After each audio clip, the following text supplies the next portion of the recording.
Okay, this is a quick video on when to replace the roofing shingles.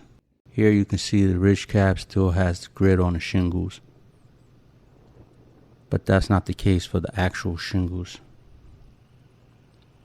You can clearly see the grit is off of it.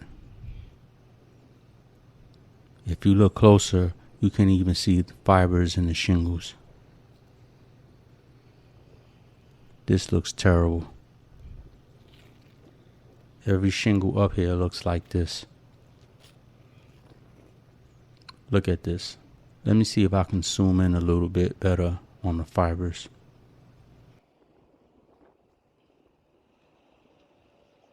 You see it?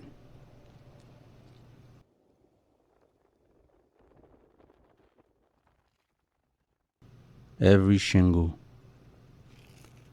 The whole roof is like this. When you see this, there's no way around it. It's time to replace your shingles. Look at this. Here's where all the grit went. Right in the gutter.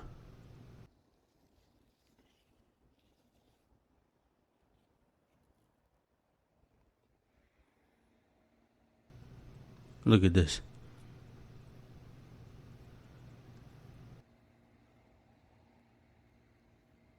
Anyway, hit that bell, like, and subscribe button for me. Peace.